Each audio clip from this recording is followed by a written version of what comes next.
haven't read a fantasy book in 2026, and fantasy is one of my favorite genres, but I am just a little tired of the same tropes happening over and over again. Most notably, enemies to lovers, and some trial that the main character has to go through. Two examples of this is obviously I don't know if it's actually the original, but The Hunger Games, Katniss and Peeta. That really started off what I feel like is this trial genre in this dystopian type of world, right? And then one that I read in 2025, which was the Powerless trilogy with Peyton and Kai. And that is one that kind of broke the camel's back for me. It just felt very repetitive. It didn't feel new. And while I did enjoy the first and second book, by the time I got to the third one, I was just like, enough's enough. No more fantasy for a while. Enter summer 2026. And I have mostly been reading Gothic literature this year, and it just felt a little heavy on my brain, you know? A little too much deep diving into the psychology of these characters, which are usually disturbed. And I go to my local bookshop and I see on this shelf this beautiful, thick, purple book called The Raven Scholar by Antonia Hodgson. And there was an employee write-up on this little card saying this book just gripped them from the beginning and they couldn't put it down, and it was a fabulous fantasy read. I'm intrigued. The Ravens, I hope you can see this. Look at that pretty book with that raven on it. So The Raven Scholar by Antonia Hodgson was released in 2025. It is the first in a trilogy, with the second coming out October 2027. That's a little concerning. Just because I hate when you forget like specific plot points and things that are really important. And there's so much that happens in this book, but we will get to that later, because I have some thoughts about that. Now, this is a vast political fantasy book with a mysterious death to be solved. I'm not giving any of my books ratings just because what do they even mean? You know, a book will be 5 stars for me for specific reasons, and then there'll probably be maybe 2 stars for someone else. Reading is very subjective. I just like to bring out the reasons of why I liked certain aspects in the book and maybe what I didn't like about certain aspects about the book. I'm not going to give total insights like I usually do into themes and plot points. I kind of just want to talk about what I thought about the book as a form of entertainment almost, right? Books are entertaining. It's all right to say that. Yeah, I think that's it. I'm going to also give a spoiler-free synopsis, which I have never done on this channel. And actually, if you're new and this is the first video you've seen of mine, hey, I'm Kat Reads the Library. I really love talking about books and diving into plots and themes and character analysis. Not so much for this video, but in my other videos. I am taking lots of literary courses in college right now because I am trying to find a new path in life and I'm trying to follow what I enjoy. So I make lots of content around all those things, and if that seems interesting to you, I think you should continue watching this video. Maybe hit subscribe and like, and let's get started. Okay, so we have our main character, Neema Kraa, who is young scholar in the Raven Palace, who has always been an outcast. She doesn't have any friends. She has a boyfriend, but really struggles with fitting in any sort of social group. Now, she is presented with an opportunity to up her social standings and to get into a better class, despite an unthinkable task that she will have to perform. And when she agrees to do it, she is invited into the Emperor's palace and becomes his like number 2. She is now in the ruling court. Now we jump 8 years into the future. Neema is still working for the Emperor, but his reign is over. It's been 25 years and it's time to select a new emperor. And that's when the games aspect comes in. The competition has been triggered and one representative from each of the houses will compete to win the throne. What are the houses, you say? We have the monkey, the ox, the raven, the fox, the tiger, bear, and hound. There is also a dragon, palace, and contingency, if you want to call it, community, but they don't tend to compete in the games. They're happy on their own. They don't want to be run by the emperor who takes care of Orren. They're their own society. They live on an island. They're good. But after an unexpected death the night before the trials, the Emperor asks Neema to solve this murder case. And not only that, but now Neema has to step into the trials to fill in the boots of the person who has passed. And in a court where Neema has no allies, she is forced to play the game in more ways than one in order to survive. Magic, politics, and hidden alliances, the Raven Scholar pumps new life into tired fantasy tropes. So I'm going to talk about what I liked about the book and what I didn't like about the book. I liked the book. You know what? I actually really enjoyed reading this book. It's thick. It is like 640 pages. All right, let's just get into what I liked first, because I always like hearing good things. Do I think you should read this book? Yeah, if you've been a little bored with fantasy and you like the fantasy tropes of overcoming obstacles and magic and just kind of an interesting world to read about, I think you will enjoy this. I really enjoyed reading about the different territories. While most of the plot takes place on this like imperial island where all the different palaces are, that's where the games happen, there is mention to what the rest of the continent looks like. And it almost feels like, you know, the author is planting it so the next two books will explore those areas more. There's not a lot of world building. There's not a lot of explanation of why things are the way they are. And I don't know if that's because we get it from Neema's point of view a lot. And I found it really interesting, this imperial island. I always pictured it like there's beautiful sunsets and the sky is orange and pink, and everyone is in the Grand Canal on little boats, and they're having champagne and fruit, and it just felt really rich, I guess. I don't know how to explain it. There are some palaces that are like falling into ruin. They're not getting a lot of funding, but for the most part, it felt very opulent. And Neema has these beautiful dresses that she wears to the balls, and I enjoyed reading about the jewels and the baths and the food. It felt like I was at a royal court, and I could very much picture this highly decorated palace. And I just felt I was able to really picture these beautiful gardens, the opulence of this island. And we also have these, I consider them mysterious. They're like dragon people. So they live on their own island and they don't want anyone else there. The main continent, its name is Orren, Orron, I think, or En. And the dragon people live on Helia, I'm pretty sure. And no one's supposed to go there. The dragon people want to keep to themselves, and the other guardian people stay on the continent. They have some sort of magic that isn't really clearly explained. And we'll get that in what I disliked about the book. But I found the dragon people really interesting. And that's what's nice about the book, is you don't just get Neema's point of view.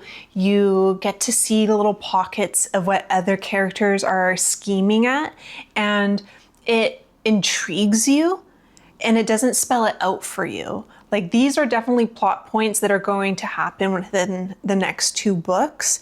We're just kind of getting our toes wet with some of them. I think my favorite part about this book is the twists, and they keep happening.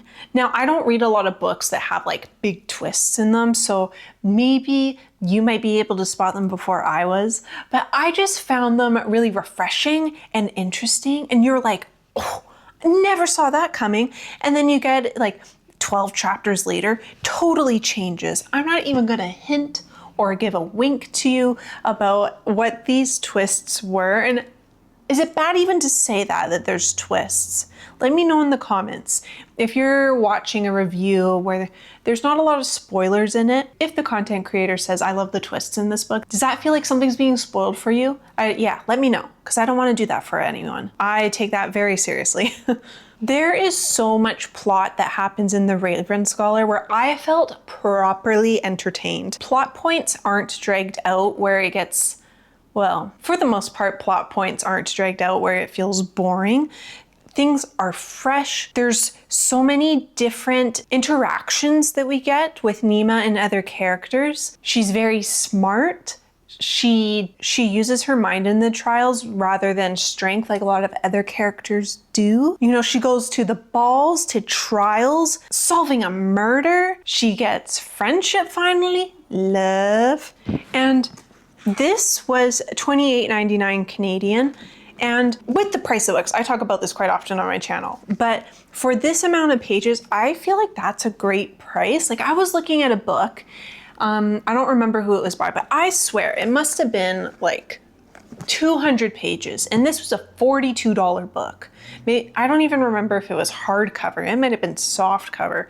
What is that about? So it felt like a good investment, I guess is what I'm trying to say, where I felt like I have been entertained. I have had a new story told to me, even though some of the tropes are the same. The way the characters are written and how these tropes are explored made it feel fresh and new, and I really appreciated that. And after finishing this book, it really made me think about political power, democracy, and what that means in our times as well. I think that's a really hot topic for everyone.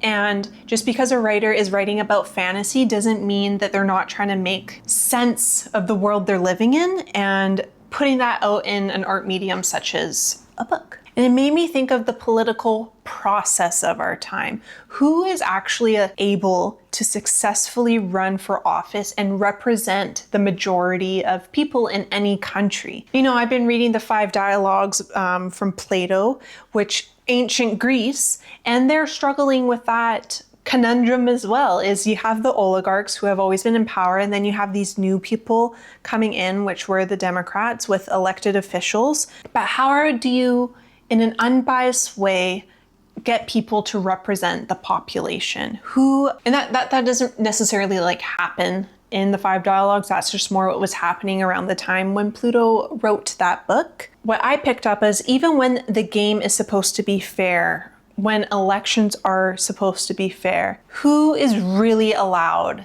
to be in power? Yeah, I really enjoyed this book. I am excited for the second one. I think I need to make some notes about what happened in the book, because now we're gonna go on to what I didn't really like about the book. And this is kind of the first one, is book 2 comes out in 2027, the end of 2027. There is so much that happens in this book, and I'm worried that I'm not going to remember. Now, spoilers now. The end of the book ends on a bit of a cliffhanger. The events aren't wrapped up by the end. And you know, that's actually what I really appreciate about Brandon Sanderson right now. I've only read the Mistborn trilogy, but the first book, you can absolutely read that. Oh, a little fluff. You can read that book and you don't have to read all the other ones. There is a completion about that book that is very satisfying. I find television series are doing this a lot now too, and I think it's in order to like keep the series going. I don't know. But it makes it almost unsatisfying that you don't get conflict resolution. It feels a little cheap sometimes, especially in TV shows. I don't know how I feel about that. The ending didn't leave a sour taste in my mouth. I understand why it ended the way it did, but I do enjoy a bit more of a conclusion and a wrapping up of the conflict. So then the second book, you remember things better. If she's able to introduce the characters and what happened in book 1 again, so it gets my brain going, that's fine. But I've definitely read some books where book 2 just starts off right where book 1 ended, and you don't get any reintroduction to the characters or what happened. And it really takes me out of the reading experience. Speaking about forgetfulness, I found some of the characters and the plot points a little forgetful, which I know contradicts what I said earlier, but there's times when the writer would say, one of the people in the trials had to go to the emergency tent because it got hurt during the games. And then you'd read a few chapters later that person broke their shoulder or something, or popped out their collarbone. But it was written in such a way where it felt like I should already know that information. Maybe the first time I read it, it was like the person didn't get to finish the trial. I don't know how else to describe it, but it just felt like, and I've never really had this while reading a book, where I just forgot things. And I was like, wait, did we know this already? Did we talk about this? Was this shown to us? Or are we just finding this out for the first time? Maybe because there's so much going on that happened? I don't know. But I've never had that happen in a book, almost where I was like, oh, am I starting to forget things? Am I 32 years of age? Some of the characters were really hard to remember, more the aristocratic people, because you just get like this one weird introduction and then they come in later in the book and you're like, who? Why don't I like this person? Why are they acting like that? It was almost like you weren't getting enough of them to really be able to form an opinion about why these characters were good or bad. And in saying that, like, some of the characters felt very surface level, where I almost didn't care what was happening for them. Like, I read this book, I think, more for the plot than for like character development and any sort of emotional attachment to these characters. And I don't know if that's because of the narrator, but I just didn't feel very attached to her. And like not sympathetic, I don't know. Like, Neema has no friends, and at one point near the end, this isn't too much of a spoiler, but someone who's been friendly to her and she's been friendly to gets arrested by the Emperor.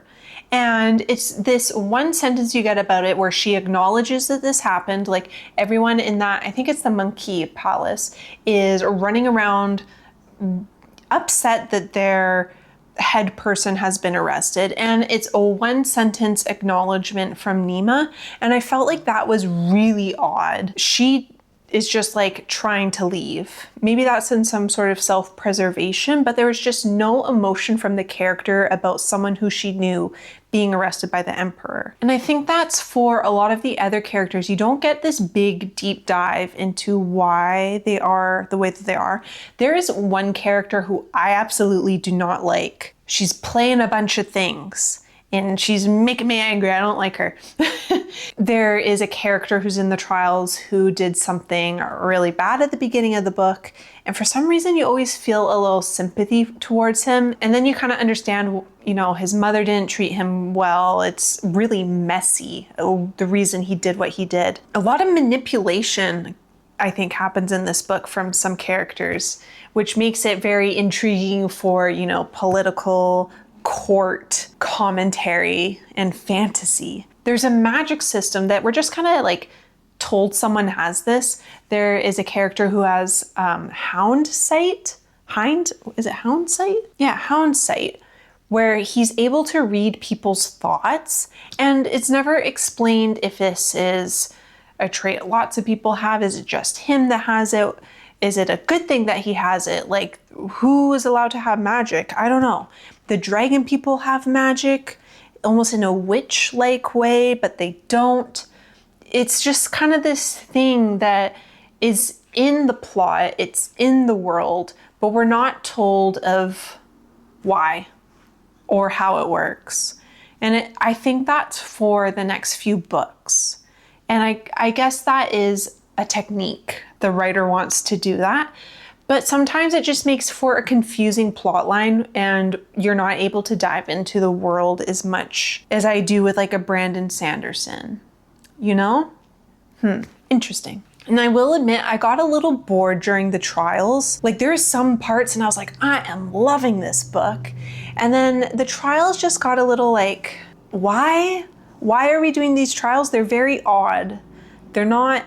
And then there's fights, and it's like Neema practiced in the morning her like Raven Scholar ancient techniques. But this is the first time she's ever fought anyone. In saying that, the Guardians help her out. I do find them very interesting. I guess my biggest complaint is that I would have liked a little more explanation and a little bit of an emotional drive as to why I should care about these characters in a sympathetic way rather than the ones that just aggravate me. I am good at being aggravated by characters though. It is fun to be aggravated by characters. You don't always have to like a character. They can greatly annoy you. So, should you read The Raven Scholar? Well, that's absolutely up to you. You can always pick this up at a library. It doesn't have to be a purchase. I really enjoyed this book. I had a great time.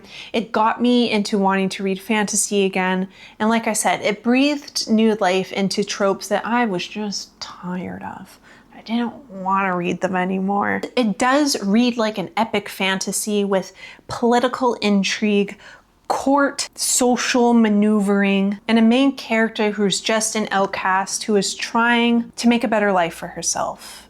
And how do you do that? And maybe atone for some past mistakes. Yeah, I think that's all I have to say about it. I will probably read a little bit more of it. Sometimes it's good to go back to sections and reread once you're done a book to see what was the writer hinting at or trying to commentate on. You know, what was the writer trying to get at? Why are they choosing specific words? And yeah, how should we interpret it? I hope you enjoyed today's video. Ooh, my first review. And if you want to like this video, that helps me out and kind of gives YouTube a nudge to show my videos to other people. I think that's all I want to say about that. And if you've made it to the end, thank you so much for hearing my rambles. I really appreciate you, and I will see you in the next video.